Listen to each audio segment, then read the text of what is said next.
I was saying we should do karaoke one night. What do you think? Oh, who cares about learning? Let's just sing. Okay, we have a couple of people who would like to make announcements tonight. They're all running for first-year council. Yes? Yes, you could? I'm really impressed that there's this many people interested in representing first years. So who would like to go first? Well, we have some fans. Good to know. Hey everyone. Okay. So my name is Amima Said, and oh, well, thank you. I'll say it again. My name is Amima Said. Oh shoot. Okay. Well. Okay. I'm running for chair of the first year council here at McMaster. I'm in first year social science. Okay. Oh, okay. And what the first year council does is it represents, I'm sure most of you are first years. I know some of you aren't, but the first year council represents you guys as first years, like your issues, your interests, and it's like your representation in the student government. And I really want to do that for you guys, for me as well, because I love to be involved in stuff and I just love the school so much. So I have a Facebook group. It's called Vote Amima Said for Chair of First Year Council 2011-2012. Very creative. Took me a long time to come up with. I also have a YouTube video.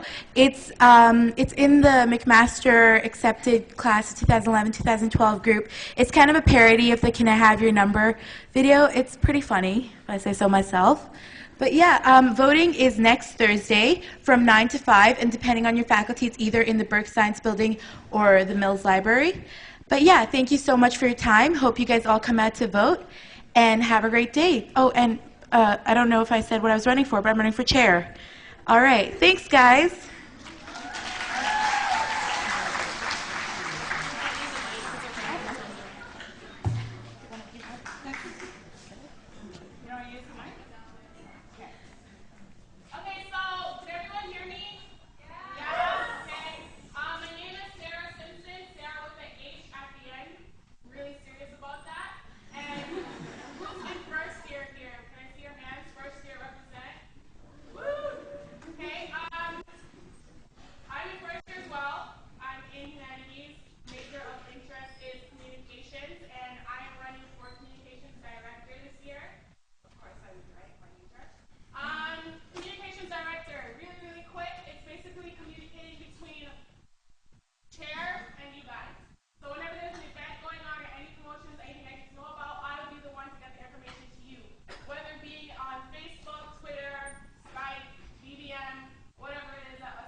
Hey guys, my name's Madison Calder and I'm also running for the first year chair.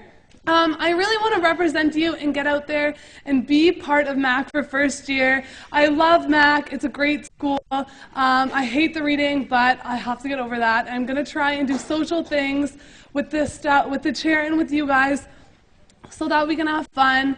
So yeah, they've already said it all. It's on Thursday, vote 9 to 5. We're all first years. We want to have a great time. We all want to be represented, and I want to be the one to represent you. So just remember my name when you're out there voting. Thank you.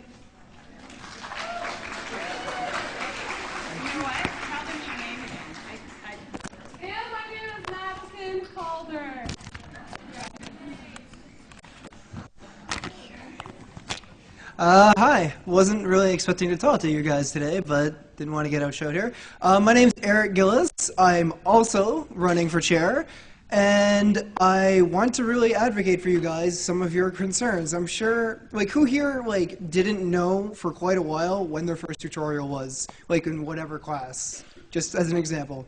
Putting your hands up? Because your professors aren't really clear on it, right? So that's one issue that I really think needs to be advocated for. Secondly, who loves Mugsy? Put your hand up. You guys are liars. All right, so again, that's another issue I really think, at least if we can't change Mugsy, because I'm not sure if that's even a first-year responsibility, we can at least try to get some more documentation on how to use it, because that was stressful as heck. Am I right? Okay, so on election day, which is September 29th, my name is Eric Avery Gillis, and that's right, 3 names. I'm the only candidate running using all 3 names, so it's easy to remember that way. And have a great school year, guys.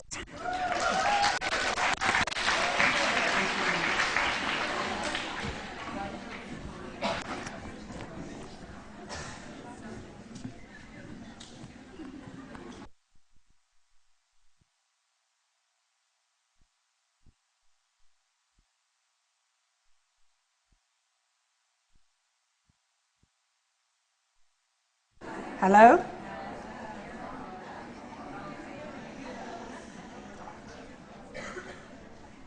I think it's working, right? I can't tell up here. Okay, so you should let me know if you can't hear me, because I have no idea. I can hear me really well. So the first thing I'm going to do is talk a little bit about what you need to do to apply to the School of Social Work. I'm doing this because lots of people have questions about it, and they ask me, and I know what's on these slides. If you really want to know the ins and outs, as I said, talk to Lorna O'Connell in the School of Social Work, but I can give you the basics. So each year, the School of Social Work accepts approximately 40 to 45 students in the combined BA-BSW program. If you're in the combined BA-BSW program, you are taking both the BSW and a Bachelor of Arts in whatever you like, and 20 to 25 in the BSW post-degree program. That means you already have a BA in whatever subject you like. And we've had people from English, music, the sciences, just about anything. So it doesn't matter what BA you have, except you have to have particular courses. So for the BA-BSW program, you have to have completed your first year, level 1, the full 30 units, by March, by the end of the term, by, I guess it's April. And you have to have completed either Sociology 1A6 or Social Work 1A6. I think it's better to take my class, but I'm prejudiced. And I'll show you a list. You need 6 additional units from this list. You need at least a C+, but of course it is a competitive program, and I'll talk more about how your marks are taken into account. And it's calculated on your most recent 30 units. So there's a wide range of courses that you can take in addition to Sociology 1A6 or Social Work 1A6. 6 units of any of this list, and this is available both on the website and in the course calendar, and I'll post this on Avenue to Learn. So I would imagine that a good chunk of you are in these courses right now. So you could take both Social Work 1A6 and Sociology 1A6.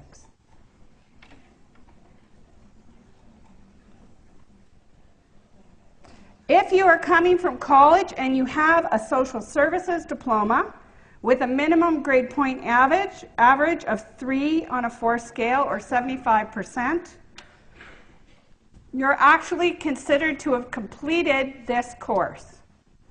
There are lots of people who come from college and take this course anyways. I think it's a good idea. The best preparation for the social work admissions test is this course. And if, sorry, yes, yes. I have my SSW and I was told that I still have to take this course. I talked to the dean and everything, and they said we still have to take it.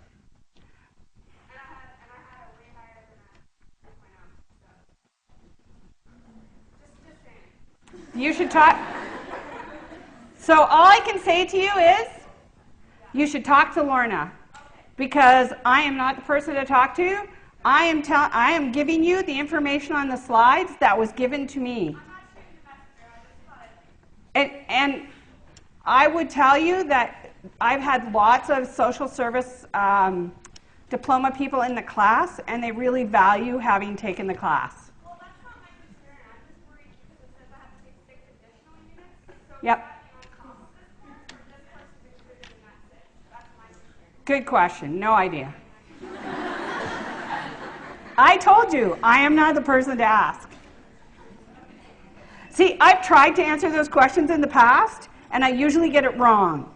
So I've learned that the best answer is, I don't know, because obviously I don't. Lorna O'Connell in the School of Social Work, or Diane Allen, but Lorna is the expert.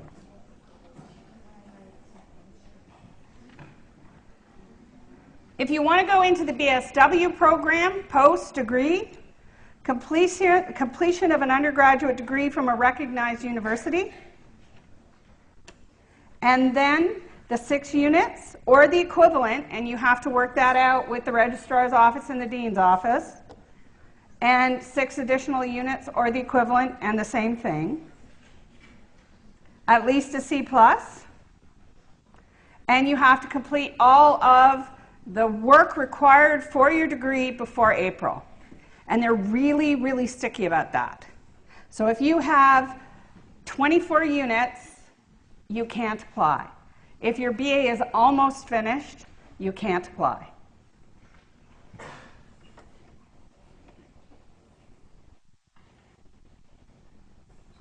So in the year you want to start the program, so if you want to start in September, you're going to fill out this supplementary application by March 1st of this year, and you are going to write the social work admissions test in the first week of March.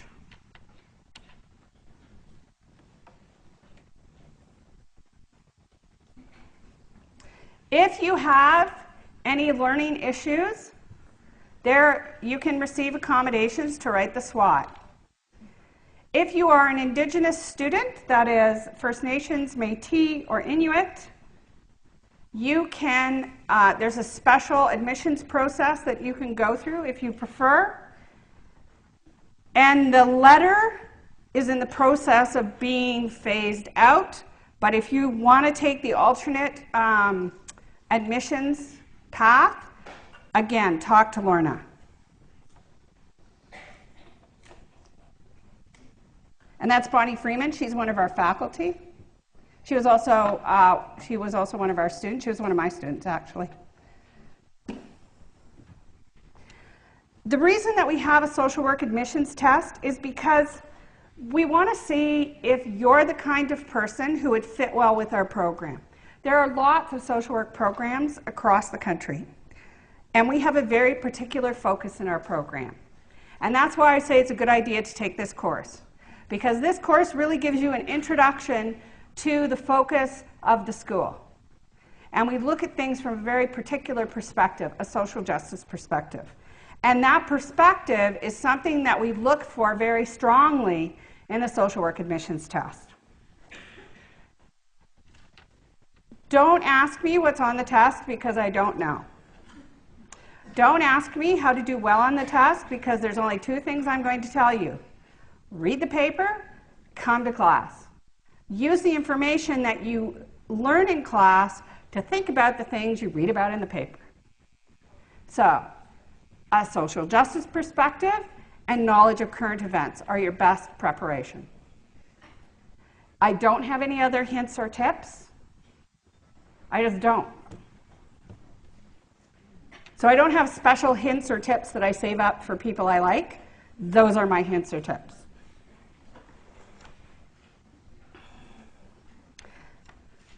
Some of this doesn't apply to you, but it might apply to people that you know who want to write the social works admissions test. If you are quite far away, you can arrange to write the test at your home university, whichever university or college is in your town.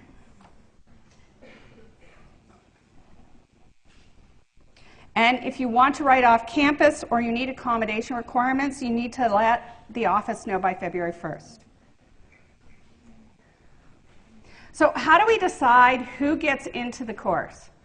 It is a combination of your academic record, 50%. So if you get stellar scores on your academic record, that's a really good half for you. And it's based on the most recent 30 units of work. And we add that to the score you get on the social work admissions test. And the social work admissions test is marked by student and faculty.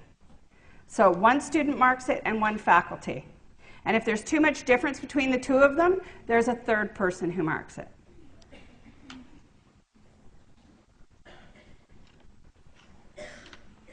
So what's the paperwork?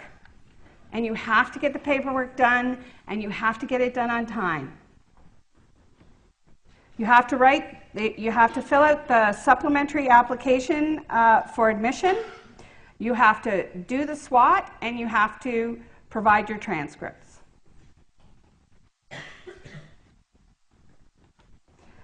If you have your full degree, you have to fill out a McMaster University returning student application form. Now, I think you only have to do that if you're not currently enrolled. So this won't apply to you, but it might apply to some of your friends. And the returning student, I'll get to that. So this is an old, I couldn't find my most recent files, so these are the old ones. So it'll be available after October 1st, 2011. And then it needs to be returned by March 1st. And they're available on McMaster's website. Same thing here, although I changed those. So there's an online form that will be available after October 31st that you have to fill out if you're a returning student, and it has to be submitted a lot earlier with a fee.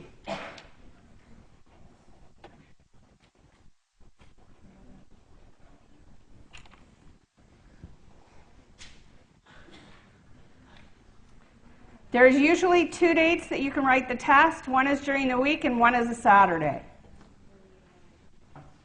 It doesn't matter when you write the test, that won't affect how it's marked or when it's marked. You have to bring your ID card. It's just like any exam. And this is for your friends as well.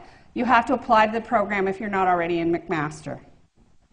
So this will be up with new dates, and this is a class that I worked with. So I'll post it with the new dates on Avenue to Learn.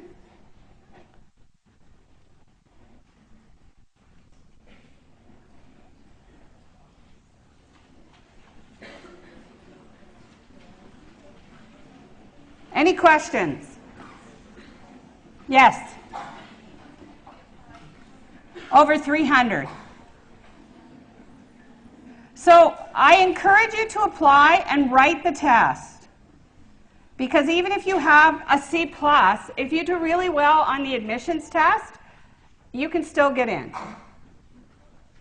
I also really encourage you, if you don't get in this time, to write it again. I've had lots of students get in the second time, and some get in the third time. Particularly if you're a BA student, you can just keep taking your other BA classes while you're waiting to get into the course. And there's some social work classes you can take once you get to third year, even if you aren't in social work. Most of the social work classes are restricted to social work students, but not all of them. Question? Yeah, go ahead. If you were to take it, like, say, you didn't get in this year and you did your second year, does that mean you have to go on for 4 years, or if you do 4 years, It's actually 3 years after. But if you've done a lot of your requirements for your BA, then you can pack in the social work. So it may not take you as long. Yep.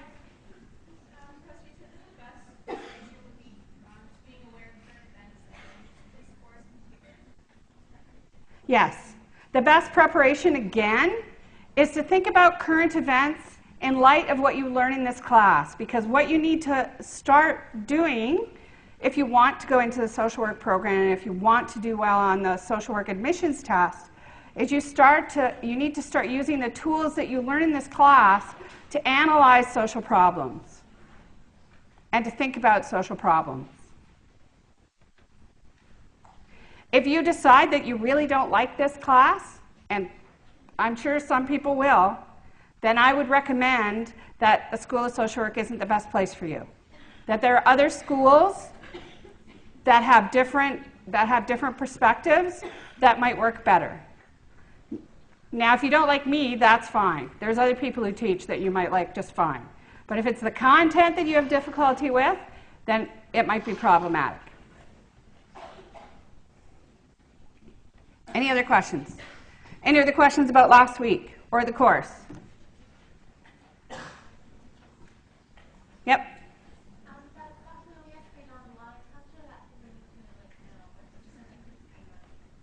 The readings that are online, some of them are quite short. If they're quite short, I want you to read the whole thing. If they're over 2 or 3 pages, then I just want you to look around. There's a YouTube video. I'd like you to watch the YouTube video. If it's a 20-page report, then I want you to, if you want to read it, I would be very happy. If you don't want to read the whole thing, then I want you to get the gist of the report.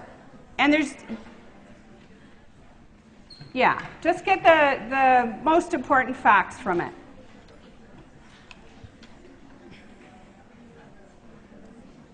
Grumble, grumble. I'm always curious about what you're mumbling about. Anybody want to offer up what you're discussing? Yes. I was talking about the property stuff that you posted online. I found it interesting to read the different income rates throughout, like Lancaster and Hamilton. That was nice. Yep. Yes, that's my intelligent comment. Yep. Okay. Oh dear. I'm starting to get a cold, so if I'm not my most brilliant tonight, that's my excuse. All right, so tonight we're talking about oppression and classism and how that relates to poverty. But I will tell you that I'm trying to move away from the word poverty. And the reason I'm trying to move away from that is because I've heard from the community, and particularly people who are identified as living in poverty, that they don't like this word. And they don't like the word because of the stigma involved with it. So I'm starting to shift to inadequate income or inadequate resources. But I think that most people relate to and understand the term poverty. So for you, I'm sort of keeping it in there.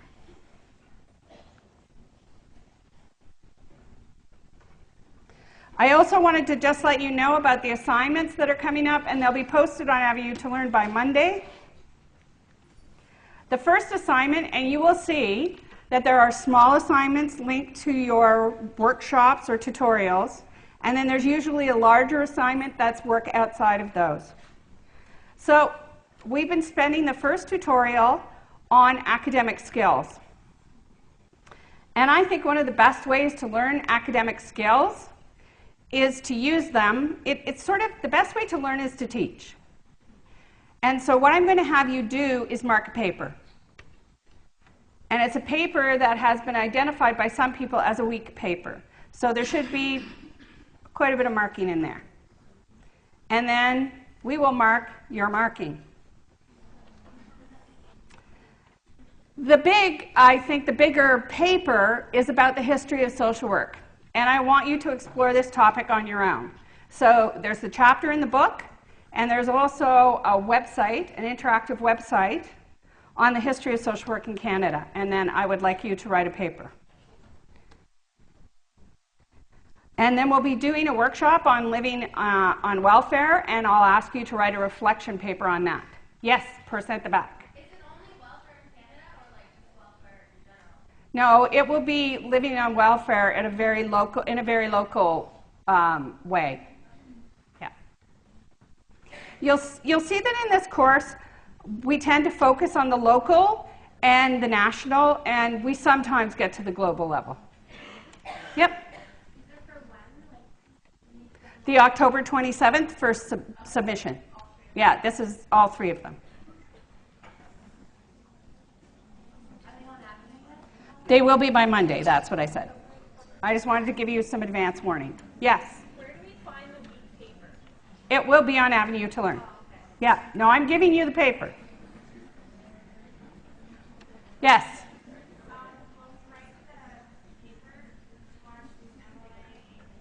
That will be in the outline. We use APA in social sciences, but that will be on the outline. It will actually be in the rubric. Okay? So I want to start with some case studies. So I'm going to split you up. So this is case study 1, case study 2 to about the middle, case study 3, case study 4. So I want you to talk in small groups. So this group, this large group, break into smaller groups. And I want you to create the backstory for these situations. So I want you to create the story that goes with these situations. So you're at home, and the child of a neighbor, you don't know the neighbor well, but you know that this is their child.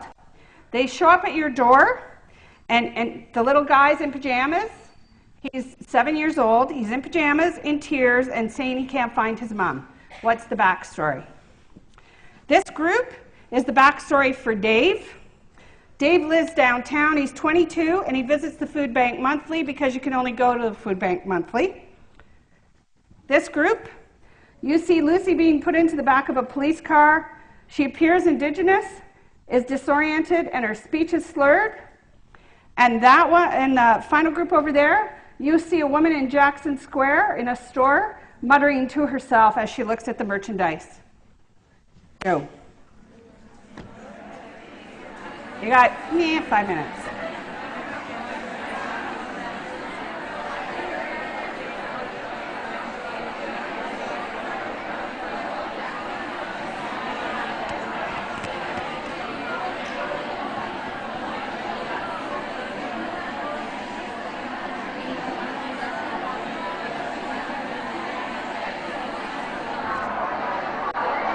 Do you want to go over here and talk to them? Turn around then.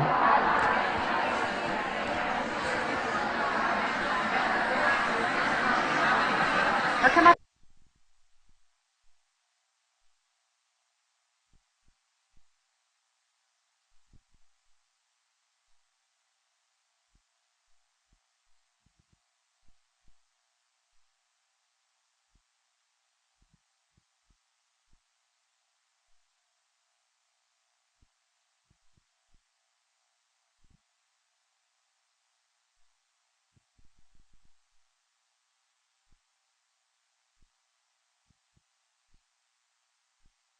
Okay, and all those people, just a second.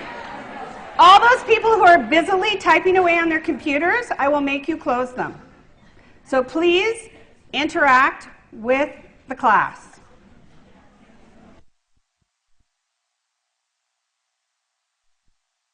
Did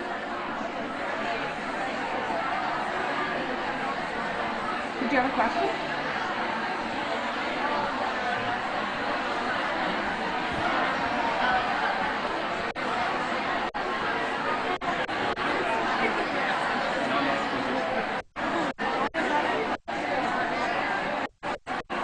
Do you have a question?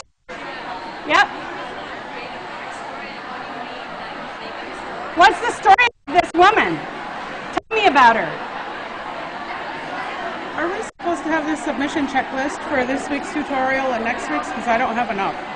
No, I haven't been handing them out. I've just been talking about them. Oh, okay. Okay, because I handed them out last week. Okay. Good. Oh, okay.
Okay. Next at the back.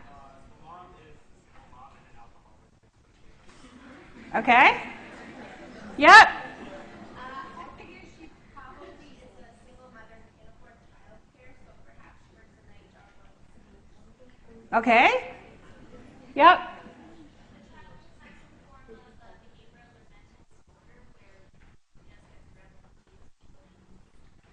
Okay. So do you want to know the real story? Okay, so the dad was across the street having a beer with the neighbor, and the mom was asleep on the couch. And the lights were out, and the child panicked and just came next door. Well, actually, they came a little farther than that. But there was a parent there, and there was a parent nearby. Okay, but you guys can't change your stories. What stories did you come up with for Dave? Yep. Dave got in a workplace accident and worked in a construction job when he was 19. So he's been on disability ever since. And unfortunately, that's not enough to support him, so he has to visit the food bank monthly. Okay. We said that Dave just graduated from university and he has a degree in English. He doesn't know what to do with it, and he has a part-time job and he's paying off his OSAP, so there's enough. Okay, so we have Dave was in a workplace accident. Dave just graduated with a degree in English and has a part-time job. I don't think that you can't do anything with that. I mean, maybe he doesn't know. That sometimes it takes a little while to get a job. Yes, right there in the gray sweater. Dave has a criminal record and can't get a job. Yeah, that could be possible at the back. Yeah. Yes. Right, he's a Mac student.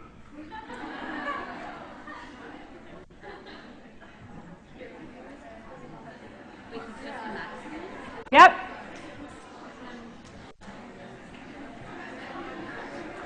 Okay, Lucy, what's the backstory for Lucy? Yep.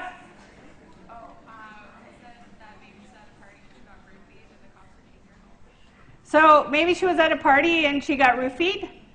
Good Lord, please protect your drinks. The number of young people that I've heard, young people who are close to me that I've heard have had that happen to them. I'm serious. I know, I try not to be mom in this class, but that one bugs me. Another story? Yep. She could have gotten in a fight with someone and got a concussion, and that's why her speech is started. She got into a fight and she has a concussion?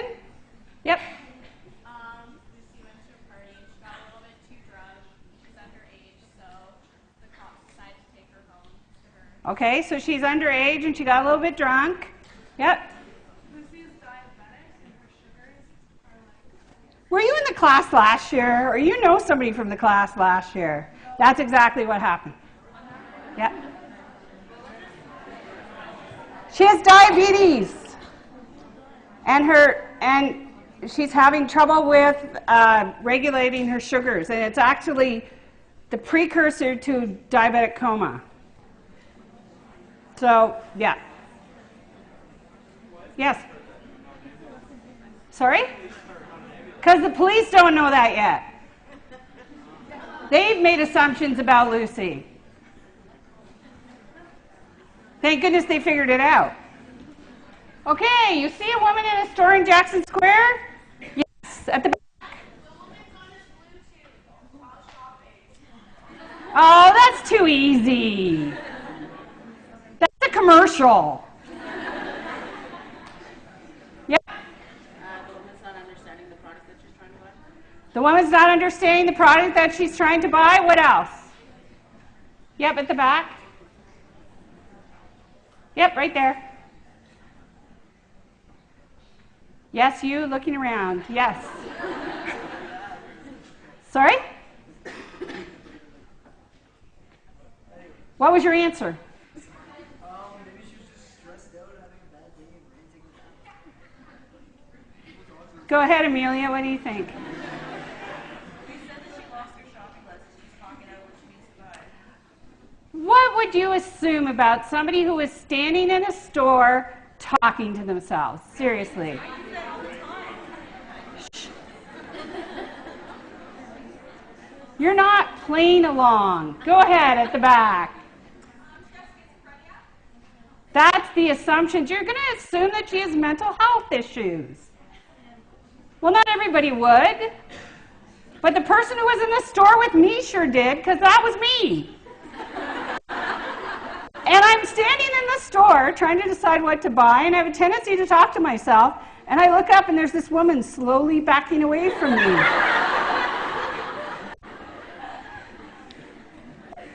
I should have gone with that one first. I think everybody knew that they weren't supposed to make assumptions by the time we got to the last one. That's the point of these case studies. The assumptions that we make. And I think even if you didn't come up with them, many of you probably had those assumptions in your head. Or your first reaction was, oh, I know what's going on there. And so that's what I want you to pay attention to and be careful about. The assumptions we make about people based on their characteristics and the stereotypes that we're taught growing up.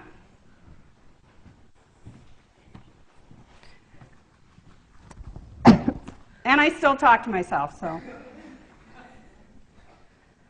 So we're going to talk about class, but what does that mean? What is class? And I think it's really interesting. I think 50 years ago, many people would have been able to answer that question. I think it's harder to answer that question these days, and that we're trained almost not to think about class as something we need to worry about. When I talk about racism, I think everybody goes, oh, yeah, racism. I know what that is. I know that it's bad. I know that it's not supposed to happen. But when we talk about class, I think it's a little bit more difficult. This is Rita Mae Brown. And she says that class involves your behavior, your basic assumptions, how you're taught to behave, what you expect from yourself and others, your concept of the future, how you understand problems and solve them, and how you think, feel, and act. What she says is that class and our understanding of class permeates who we are. So in terms of behavior, I couldn't find the right kind of picture or cartoon, but I think about my years in social work, and my vision, or the thing I'm thinking of, is a really angry single mom who's trying to deal with a child welfare organization, trying to work with a child welfare worker, and is yelling. She is yelling because she's frightened and she's angry.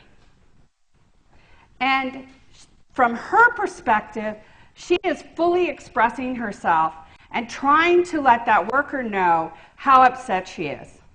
What do you think the perspective of the worker is? Yep.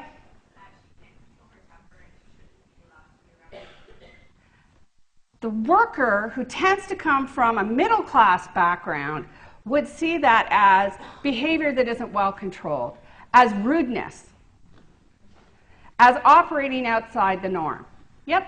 But really, she's not one to judge because you can't judge until you're in someone's shoes. So she's money at this month. She helps out her own family. So the woman's not one to judge. I would agree, except your job as a child welfare worker is to judge. And we'll talk more about that when we talk about child welfare. Yes? I think that sometimes social workers feel like they're up against the wall too, because they can only work within the system that they have. So sometimes they can't do anything they would like to do with families. And when someone's getting frustrated with them, it's like, they're also backed up against the wall. Well, yeah, nobody likes being yelled at, but it's how you interpret that yelling, and then in turn interpret that yelling to your organization, how you write that in your case notes, how you think about that when you're thinking about the mother's capacity to parent. So I don't want to be yelled at. I don't like being yelled at. But if I understand that yelling means something different for me than it does for the person who's yelling at me, then my assessment skills will be better. And I will understand people's behavior in terms of their own concept. So you were making a good point, that you need to think about where people come from. And I think we are able to do that in some ways, but that we don't think about that when we think about class. So the usual example that I use, and it involves swearing, is that and these are huge generalities, okay? So everybody will have exceptions to this. But I grew up with two kinds of families. So I had one side of my family was a working class family, and the other side of my family was a middle class family. And I think of it as, and some of my TAs have heard this, if you step on somebody's toe, what is their reaction? So if somebody steps on my toe and I'm reacting from a middle class space, I will say, please get off of my foot, you're hurting me. And if I'm reacting from a working class place, I will say, get the F off my foot. And from my working class space, and frankly, I'm more likely to say, get the F off my foot, depending on what circumstance I'm in, because I think that's more honest. I think that's more open and more honest. But somebody from a middle class space might see that as rude and improper behavior, not civilized. And both of them are right from their own space. It's when they interact and decide that the other person is not behaving properly that you run into trouble. And when one person has the power to define the situation and the other person doesn't, that's when oppression is happening. And that's the example of the middle class worker and the person with inadequate income, more working class person. Now again, huge generalities. What you expect from yourself and I'll talk more about this when I talk about the impact of class. How many of you are expected to go to university? Just expected to go to university from the time you were little? Okay?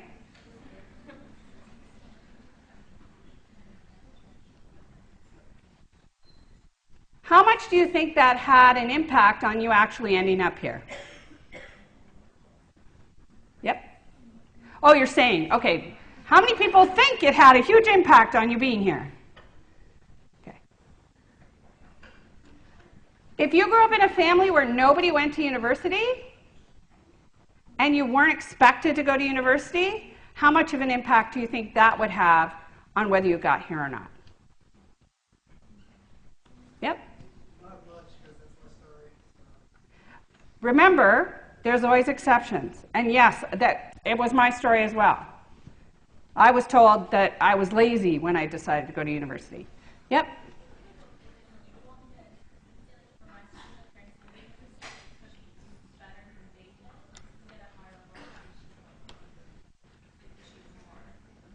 So for some people, it's achieving more, yes. Yep.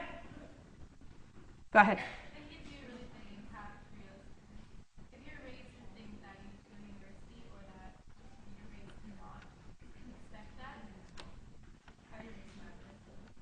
So for me, my story was that my family, well, not my whole family, but particularly my father said, being a student was lazy. Why did I want to do that? It was a waste of my time. But I had people at school who said, you need to go to university. It took me a while to get here, but it was the people at school who convinced me this is the place I needed to be. But what if you're at a school where people don't expect anything of you either?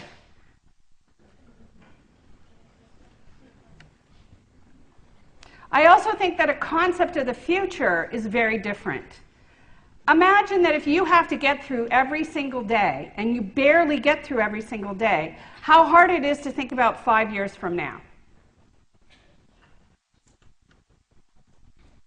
If you don't have that burden, then you can think about, how many of you have a 5-year plan?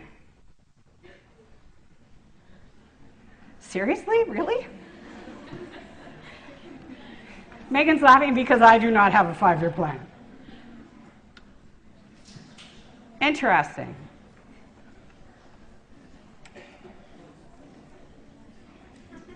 I think how you think about the future also influences how you problem solve.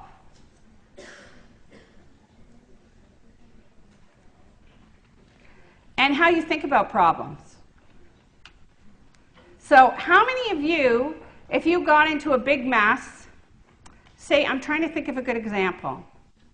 Say your neighbor was threatening you. How many of you would call the police? Okay, so your neighbor says, if you come on my lot again, I'm going to take you out. I'm going to beat the crap out of you. How many of you would call the police? Okay, that wasn't a good example, obviously. It caused a lot of...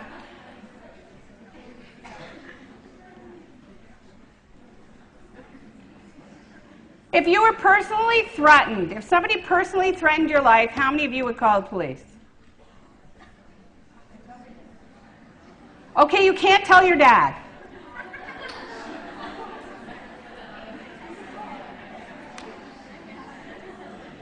How many of you would tell your dad?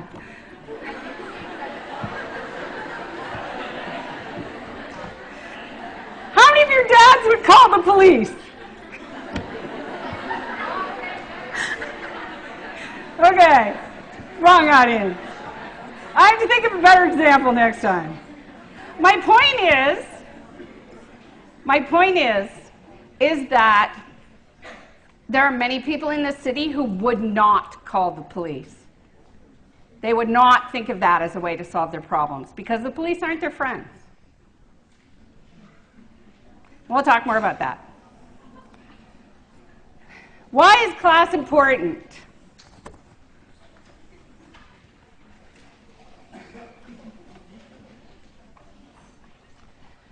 Because throughout our lifetimes, it determines our access to resource resources and opportunities. And I think it's not just resources, it's opportunities. And that those things build on each other.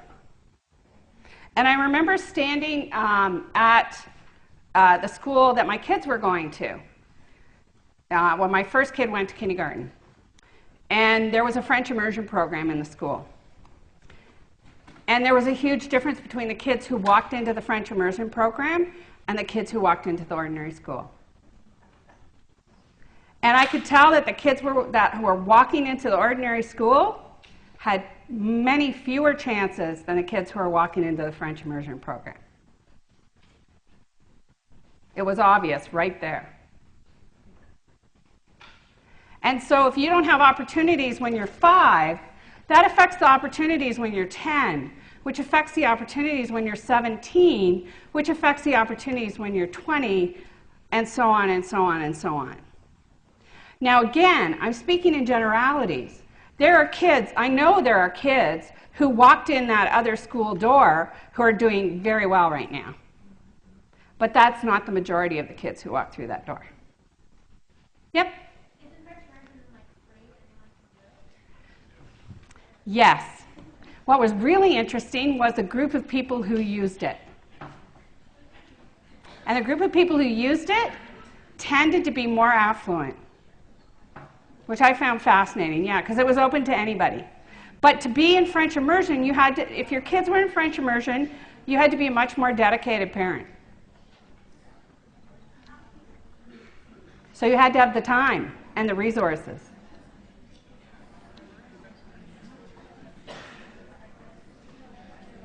We'll talk more about why that might happen.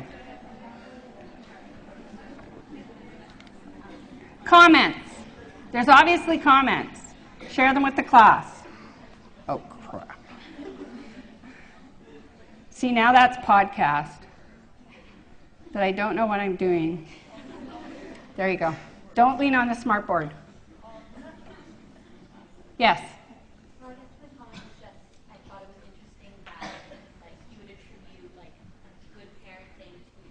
I didn't say good parenting. I didn't say good parenting. I didn't say that at all. I said people who had time and resources. No, I'm not talking. I said you had to be dedicated, but I meant it in terms of time and resources, and also being able to navigate the school system, because you had to do extra things to get into the French immersion program, and you had to keep doing extra things to keep your child in the French immersion program. So it meant you had to know how to interact with the school system. You had to feel comfortable coming to parent meetings. You had to have the resources to have French books at your home. So lots of families struggle to have books, period, let alone French books. You had to commit to helping your child with French homework. So there was a lot more required of you. And if you're already struggling to get by, if you have to move 8 times in a year, you can't keep your kid in French immersion. So one of the things that happens to families who are poor is that they often have to move because they can't keep up with the rent that's required of them. And when you do the Living on Welfare workshop, you'll learn more about that.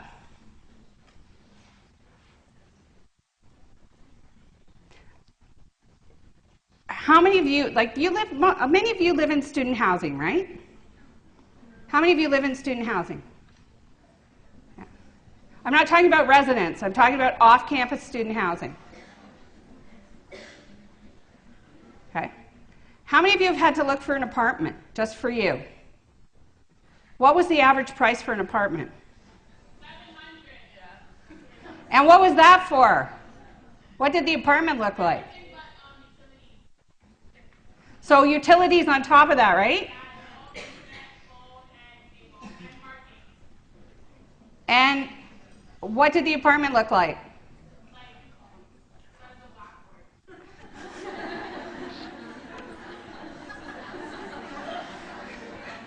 Very small, the size of a blackboard. Watch neighborhoods. Watch your neighborhood talk. We'll get there. Yep. My place is $6.95 and it's big and it's on Main Street West. So I think if you go and assume like that, just like I've tried really hard and I found it. Like I think that they're out there. So you know how much you get for on social assistance with one child for an apartment? $5.50.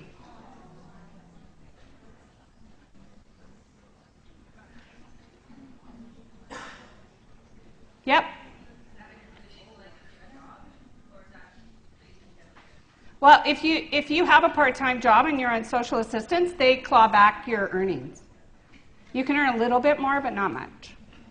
And we'll go into more detail when we do the workshops. So I don't think it's about good parenting at all. I think it's about resources and opportunities. That's my point. So I don't want to say the good parents put their kids in French immersion and the bad parents didn't.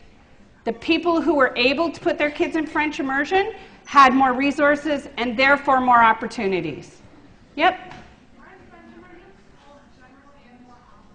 Yes, they are, because the school that had French immersion doesn't anymore. Yeah. It was the only French immersion school in the inner city. It was Sanford Avenue. It doesn't even exist anymore. Sorry? Yeah. I'm one of those people who had extra resources. I feel comfortable talking to teachers. Right? I feel comfortable dealing with principals.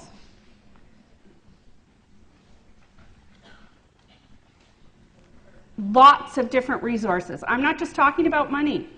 I'm talking about feelings of belonging. I'm talking about resources such as time. And people think that when people live on social assistance, they have lots of time. No, they don't. They spend a lot of time running around to various social service agencies proving that they deserve social assistance. They run around looking for services. They line up at food banks. It takes a lot of time and energy to be poor.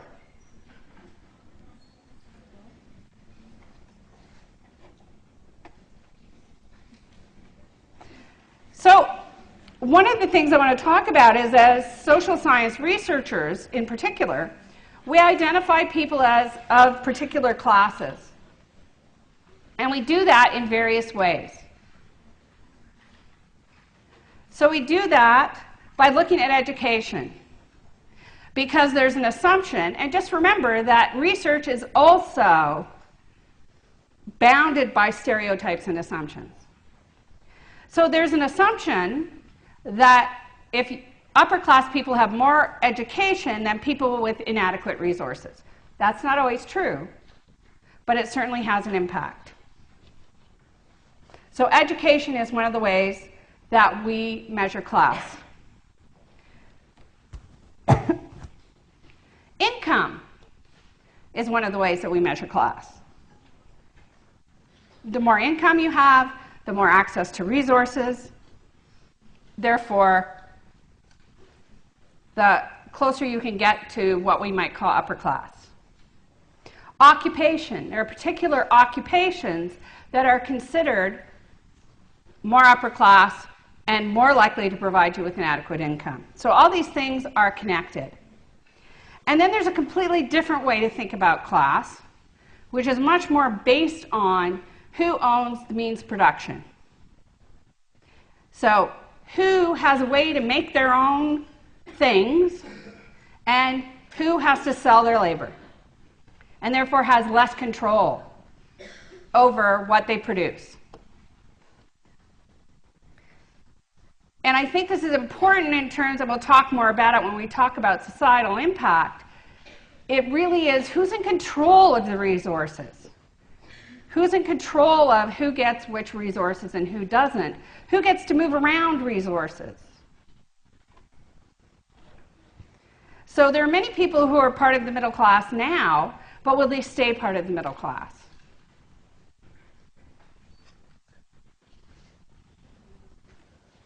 I also think that this is it's much more complex than it looks like here.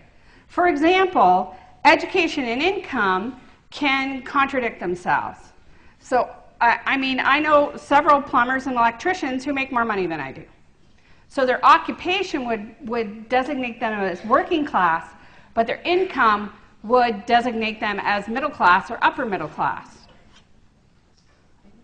How do you decide a family's class if you have two working parents and they do different things and they have different education? How do you decide the class of a newcomer who is a doctor in the country that they come from, but can only get a job in a working class situation in Canada? So class is really complicated.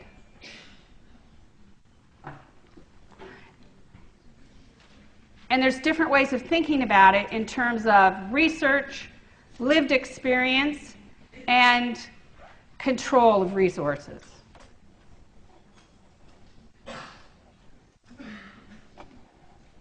So just to show you the impact of education level on income, and this is just a little, you know,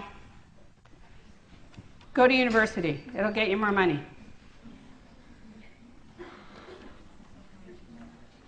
So just keep going.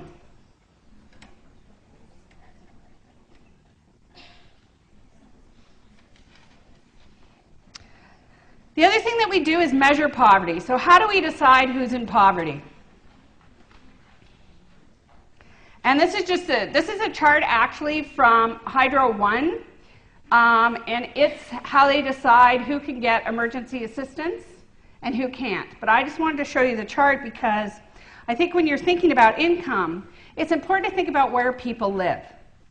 So you need more money to live in Toronto than you do to live in a small town, mostly because of housing expenses. You need more money, except if that small town is in far northern Ontario, where food prices are astronomical. Family size is important. The more people you have, the more expenses you have. So when we're thinking about poverty, we can't just think of one number.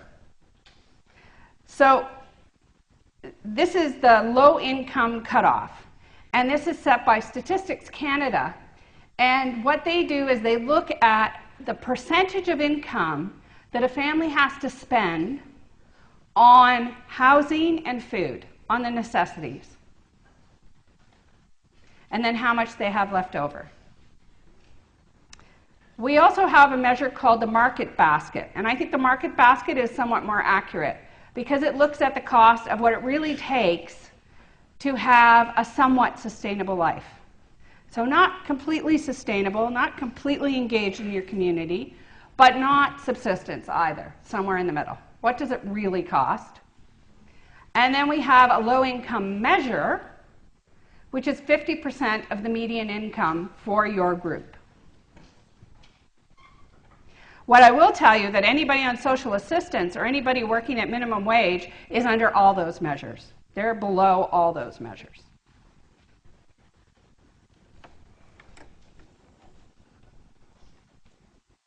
I also want to talk about relative poverty because I think one of the things that people say is the poor in Canada have it good. I don't know why we're worried about them. They're not starving. There are people much poorer in other places. And I have two answers to that. The first answer is, yes, there are people starving in Canada. There are people who don't have clean water. There are people who don't have housing. There are people who don't have enough food to make it through the month. So that's my first answer. And my second answer is, I think I'll let Bell Hooks say it. The starving in a foreign country are always more interesting than the starving who speak your language, who might want to eat at your table, find shelter in your house, or share your job. So I see the argument about absolute poverty and relative poverty as a way to escape responsibility. And that what we should be looking at is what everybody deserves, not what is the least we can give to people, and they'll still survive. I don't think we should be running a country on what's the least we can give to people so they won't kill over and die, or freeze to death, or die of poisoning from the water that they're drinking. I think we need to aim a little bit higher than that.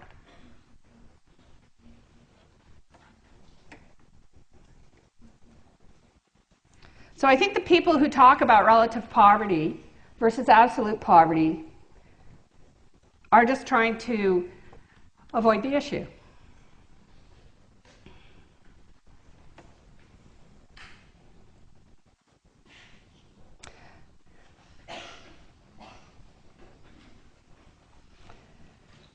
This is The Wealth Parade by Linda McQuaid.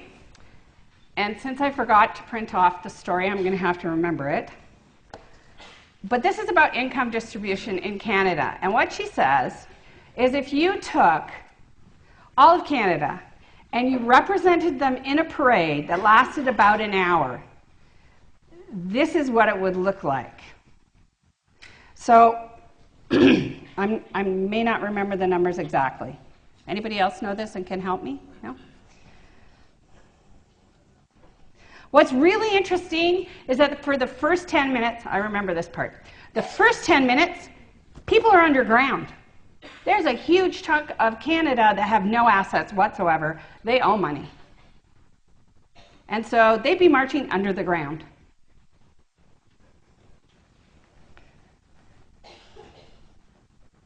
And then the next 10 minutes, or is it 20, they'd be at ground level. They're just making do. They're breaking even.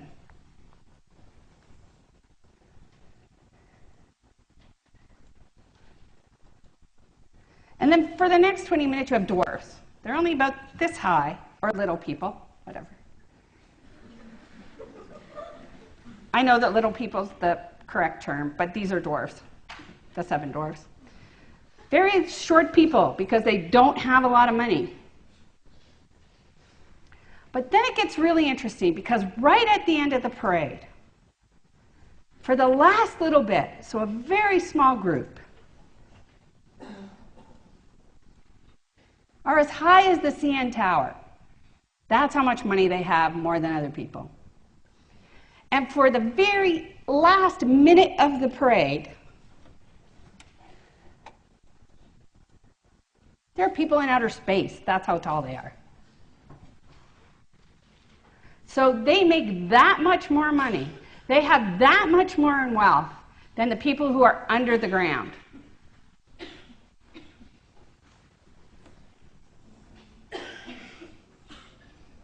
And this is it more in statistical form.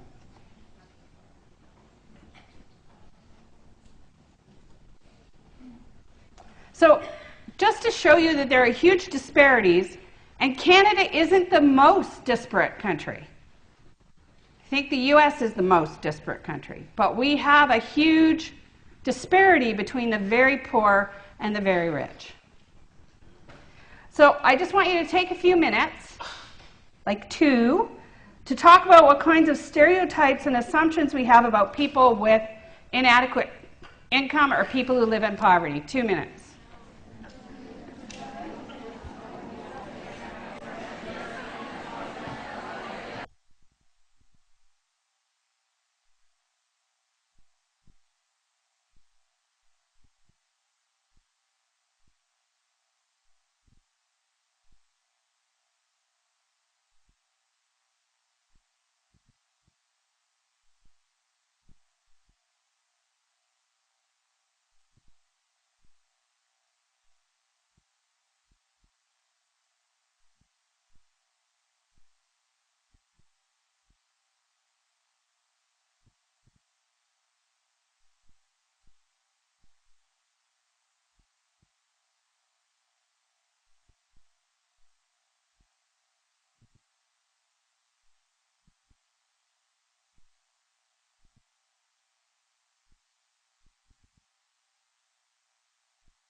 Stereotypes and assumptions.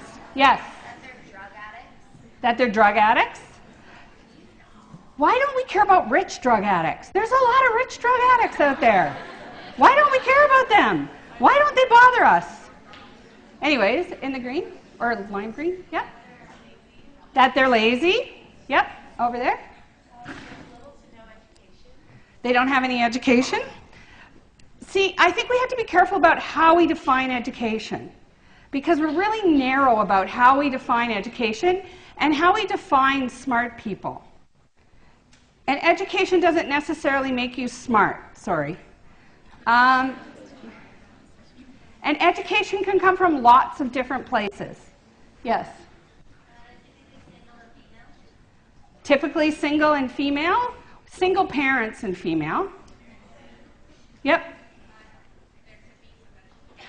Mental health issues. Yep. Lots of children. Lots of children. Yep. It's their fault they're there. Yep. Maybe they grew up in a disadvantaged home.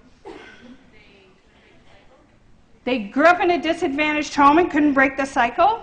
That's a whole mouthful I'd like to unpack. I don't think I have time. Yep.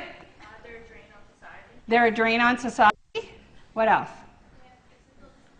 They have physical disabilities. Yep. Sorry? They're a certain age. What age?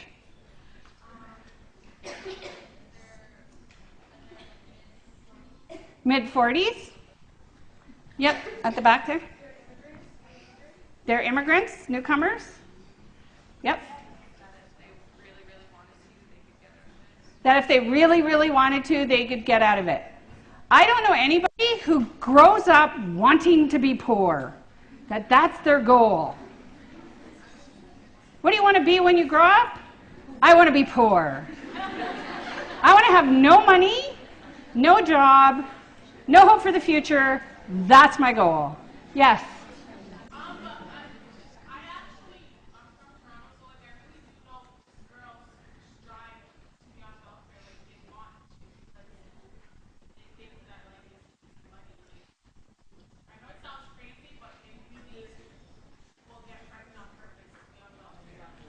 So, my question is, what kinds of other choices do they have in addition to that?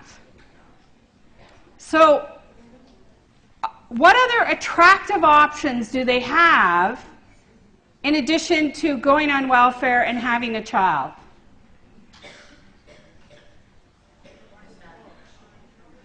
Just think about it. Because I don't think people grow up thinking, I want to be a single mom on welfare. That's when you're 5 years old, somebody says, what do you want to be? Single mom on welfare, thanks. That's my goal.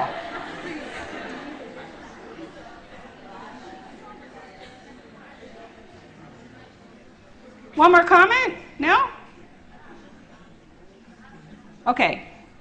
Over the next few weeks, we're going to address some of those stereotypes and assumptions.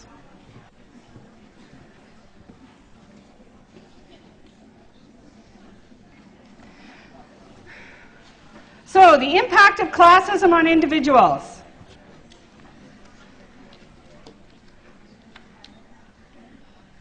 We think of the middle class as the norm. It's interesting, a friend of mine, June Madeley, did a study on television viewing. And she picked 2 shows that she thought represented working class families. And if you use the indicators of education, occupation, and income, they were. So Roseanne and The Simpsons were the working class families. She did this a while ago. And the middle class were Friends and Seinfeld. And everybody called all of them middle class. And when she asked people how they identified themselves, almost all of them said they were middle class. Middle class is the norm. So people want to be the norm. What happens if you're not part of the norm? If you don't have the shoes, if you don't have the clothes, if you don't have the speech patterns, It's really interesting because some of my students were talking about lunches and what lunches say about who you are and where you come from. So even lunches can indicate your class. There was also a community agency that decided they were going to do a really fabulous thing for students. They were going to buy backpacks and fill them with school supplies. Unfortunately, they bought all the same backpacks. So any student who received that backpack was immediately labeled. It affects your voice. People listen to people that they see as middle class or upper class. People that they think are educated. I sometimes think because I have a PhD, I could say almost anything, and people would go, oh, yeah. Yeah, as long as I said, I have a PhD, they would go, oh, okay. I'm going to try that someday. Say something completely ridiculous and say, I've done research on this. And see if people go for it.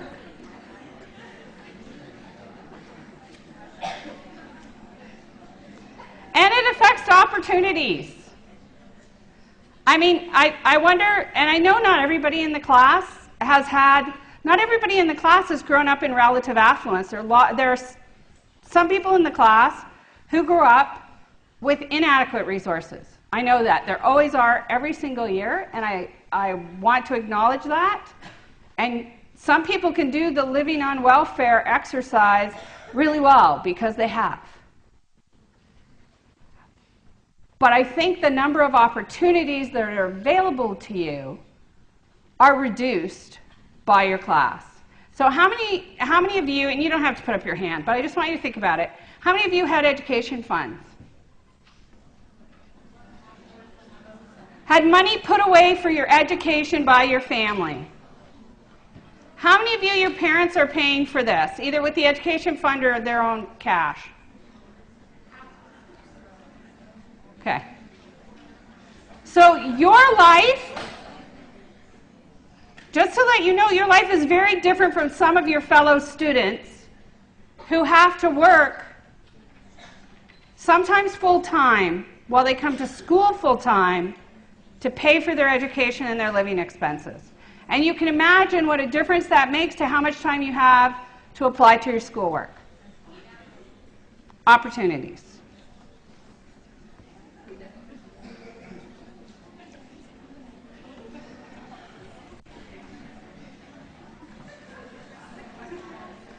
Okay, you know what? I'm going to ask for questions here because we're sort of running out of time and I can finish this up next week. Any questions? And we'll go to the last few slides and I'll finish up these next week. Okay.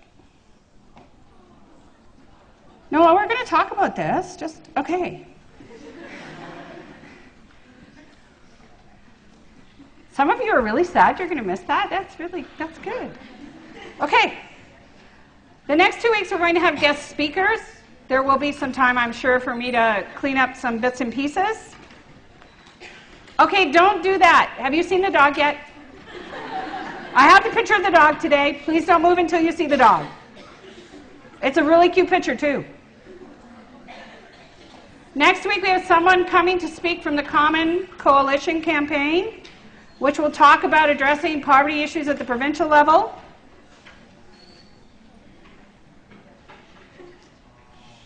And then the following week we'll have somebody from the Hamilton Roundtable on Poverty Reduction. There she is. See you next week.